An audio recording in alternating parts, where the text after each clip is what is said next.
श्री स्वामी समर्थ.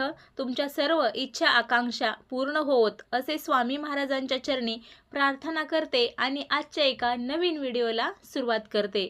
मार्गशीर्ष पौर्णिमेच्या दिवशी मृग नक्षत्रावर सायंकाळी दत्त महाराजांचा जन्म झाला, म्हणून हा दिवस आपण दत्त जयंती म्हणून साजरी करतो. पूर्वीच्या काळी भूतलावर स्थूल आणि सूक्ष्म रूपात असुरी शक्ती मोठ्या प्रमाणात वाढल्या होत्या.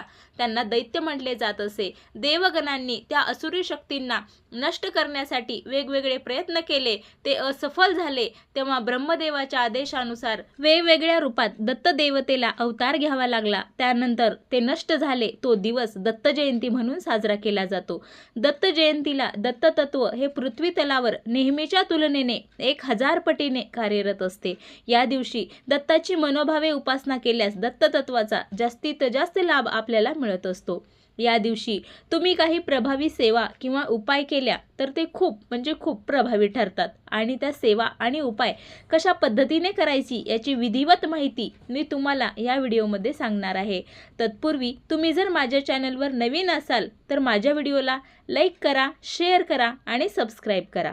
सुरुवातीला तुम्हाला गव्हाचं पीठ घ्यायचं आहे. त्यामध्ये तुम्हाला मीठ टाकायचं नाही. तुम्हाला त्यामध्ये 1 चिमट हळद टाकायची आहे आणि या पिठाचे तुम्हाला 2 वेगवेगळे दिवे बनवून घ्यायचे आहेत.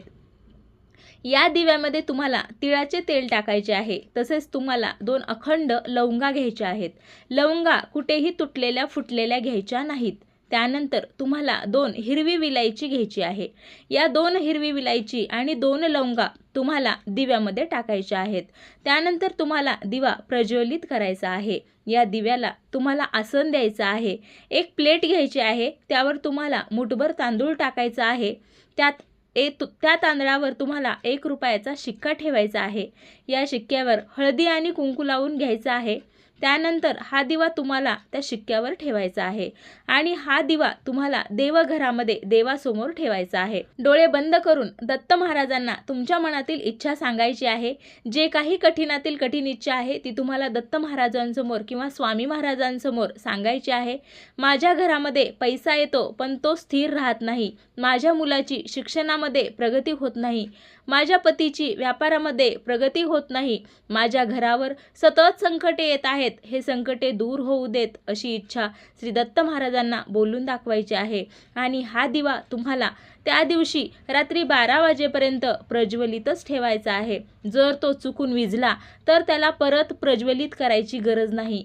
आणि आपल्या ज्या इच्छा आहेत त्या तुम्हाला सांगायच्या आहेत. या दिवशी आपण फक्त उपायच केले परंतु सेवा नाही केल्या तर त्याचं जास्तीत जास्त फळ तुम्हाला मिळत नाही. म्हणून आपण 108 वेळा ओम द्राम दत्तात्रेय नमः, ओम द्राम दत्तात्रेय नमः, ओम द्राम दत्तात्रेय नमः या मंत्राचा 108 वेळेस जप करायचा आहे. आणि नंतर तुम्हाला तुमच्या मनातील इच्छा दत्त महाराजांना सांगायची आहे. दत्त महाराज नक्कीच तुमच्यावर कृपा करतील.